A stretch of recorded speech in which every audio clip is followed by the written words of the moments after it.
Wow.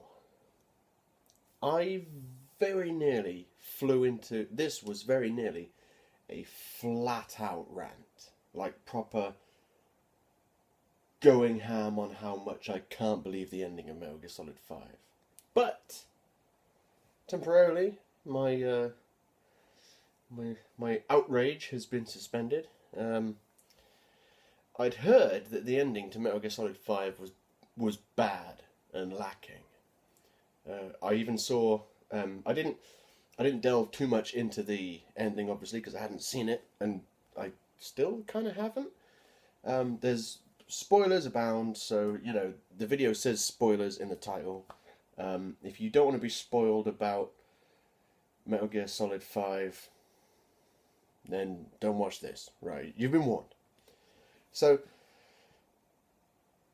I was just hit by a surprise ending.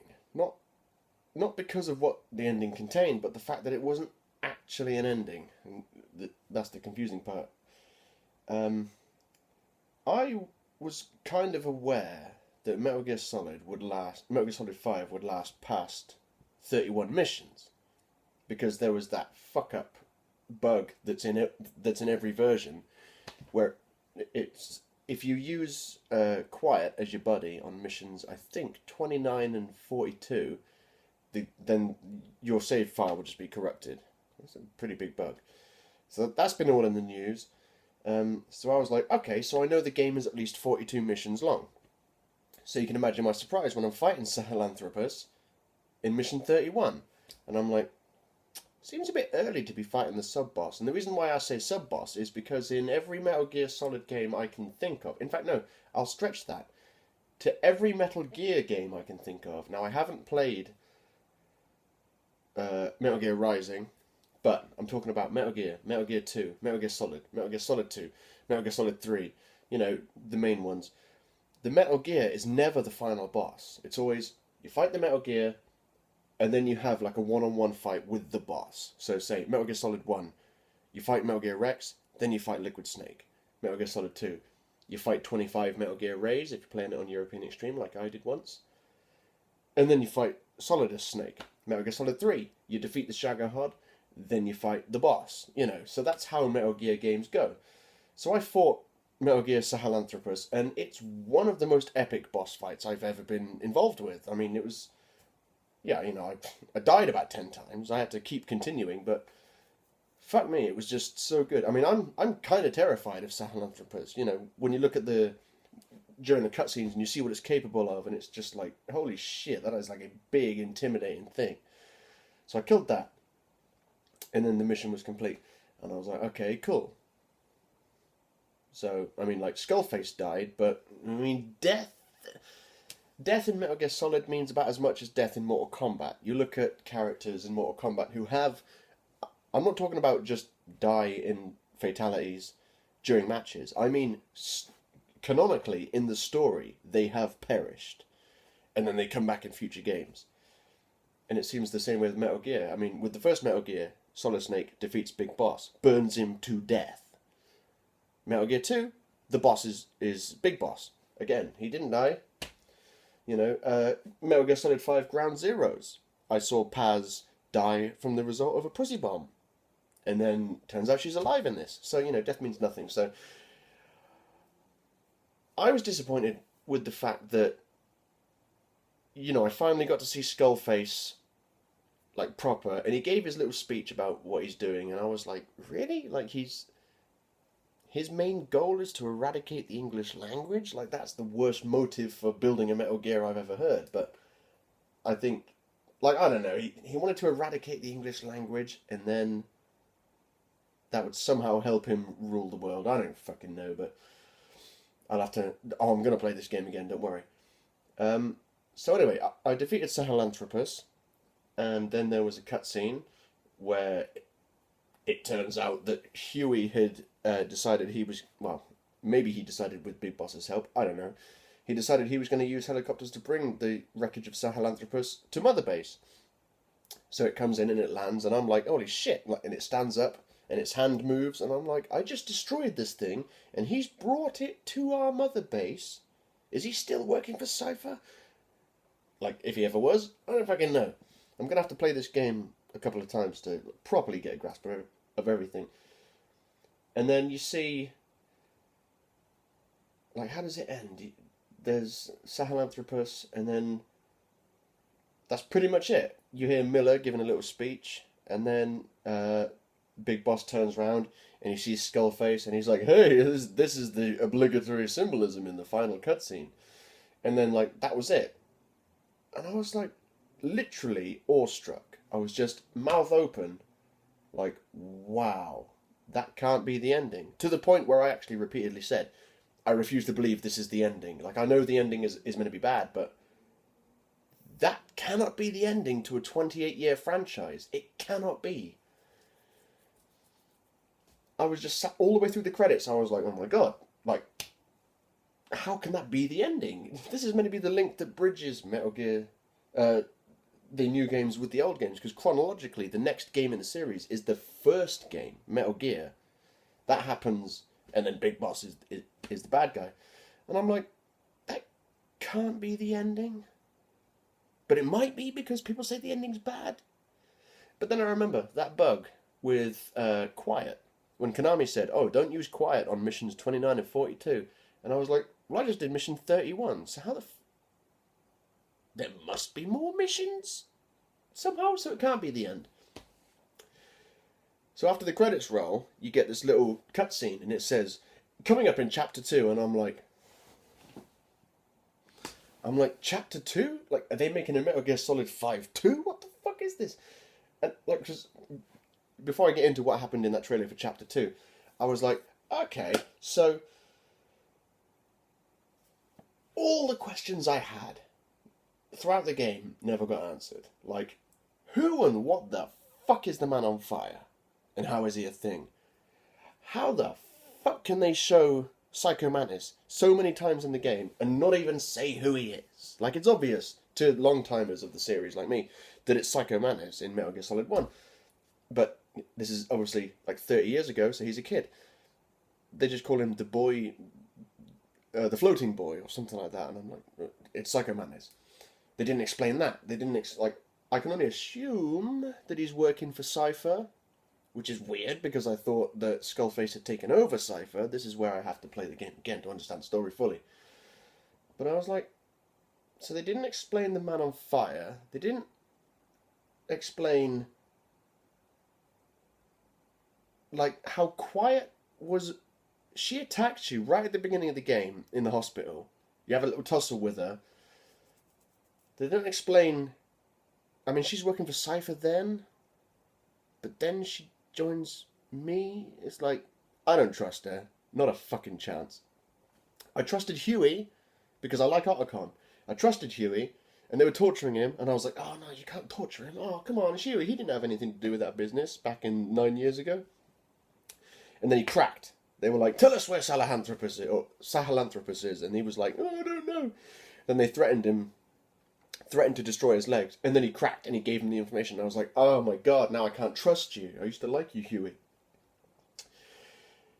So they didn't explain any of that shit. What else didn't they explain?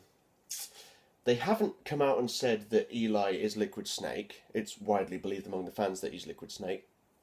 And I've seen the evidence, and I believe it. He's got to be Liquid Snake. It all adds up. Didn't explain any of that. So much throughout the game that they just didn't explain. So then this trailer pops up. It says, next, like, coming up in Chapter 2. And I was like, what the fuck is this, Chapter 2? And I thought, I get it. Maybe Chapter 2 is like the rest of the game, like from Mission 31 onwards. That would explain why Konami said don't use Quiet in Mission 42. Because there are more missions. That ending credits scene, and it's not like the little short credits you get at the end of every mission. It was a proper credits scene with its own theme tune, and I was like, halfway through it, I was like, Kojima, are you reaching Ed Boon levels of troll? I mean, really? And yeah, he is. That wasn't the ending. So now there's this business going on. Also, Big Boss has Sahelanthropus. So in the next game, Big Boss I don't know what Metal Gear he has. In the first game, Metal Gear, you have to infiltrate a base as Solid Snake, and then you defeat a Metal Gear, and then you defeat Big Boss. I don't know what Metal Gear he has. I'm pretty sure it ain't Sahelanthropus. They also have to, well, they don't have to, but I assume they might have to address the confusion of Sahelanthropus being so fucking wildly advanced, and then that's in 1984, and then you go forward 21 years to Metal Gear Solid 1, and the Metal Gear they've got is Metal Gear Rex. You know, I might have to play that again though, because I heard one of the lines that Liquid Snake says in that is something along the lines of, "There were better Metal Gears before this one," and I'm like, okay, that's some next level connecting, dovetailing. That's some next level dovetailing by Kojima, if he did say that. Oh, so I still don't know who the Man of Fire is. They haven't confirmed that Eli's Liquid Snake, even though it's pretty obvious that he is. Oh man, like there's, but the trailer it showed stuff that looks like it's going to answer a lot of stuff. It looks like there's going to be some quiet story going on, explaining her shit. There was a quick 1 or 2 second clip of Eli, Liquid Snake, in the seat of a Metal Gear, possibly Sahelanthropus.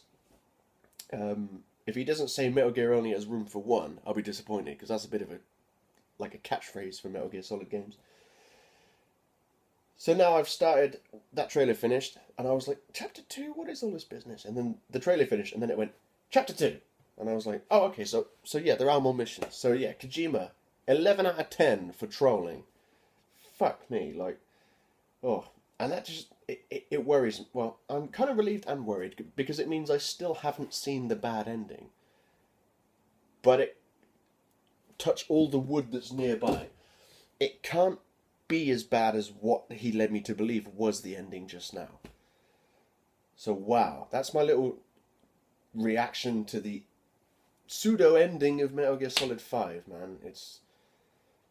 I'm disappointed that people are thinking it's a bad ending, because it should be the best ending. And I know it can't be the best ending, because Metal Gear Solid 4, as much as people talk about how long it was and all that business, like sort of the third Lord of the Rings film where it just had loads of endings and it wouldn't stop, Metal Gear Solid 4 I wouldn't have been happy if that was the last Metal Gear Solid game, but storyline wise that would have been good, because Metal Gear Solid 4 just, like, well, it ended the Solid Snake saga, it didn't end the Big Boss saga.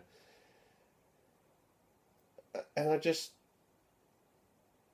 I hope the ending to this is good, and it has to be good, because I mean, when the credits were rolling, I was thinking of all those scenes from the trailers that we saw building up to the game that I didn't see in the game, like when Big Boss is putting all the ash of the dead soldiers on his face, or when the camera's below him and he's like, and there's blood all over him. None of that was in the game so far, so that's got to happen soon. But with people saying, oh, you know, it's not a good ending, I'm concerned, because it's the last Metal Gear Solid game that Kojima is making. It could very well be the last Metal Gear Solid game ever. It might not be, they might continue the franchise, but regardless, a Metal Gear Solid game without Kojima, is it really worth playing? I mean, he makes Metal Gear Solid, so whatever. If they make any more,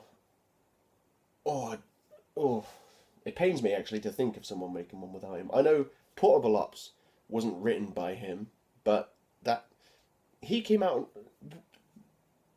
I was looking at which Metal Gear games are canon and which ones aren't, and there's a bunch that aren't, like Metal Gear Acid on the PSP. And apparently, with Portable Ops, he didn't write Portable Ops, and someone said to him, "Is it canon? Like, you know, does the story of Portable Ops fit officially in the main Metal Gear universe?" And he said, "Yes, it's canon, but it's not a main entry in the series." Whatever that means. So I take it as being canon, especially since, I mean, I never played it, but I saw the video online of all the cutscenes and stuff like that.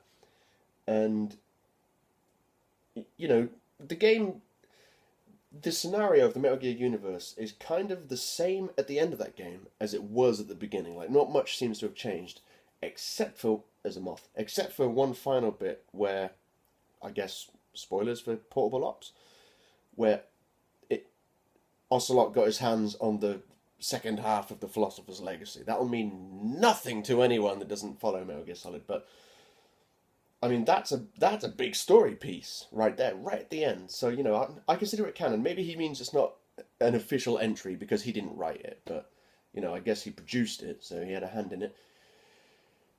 So I'm not done with Metal Gear Solid 5 yet. I've clocked in over 100 hours now, and I've just beaten mission 31.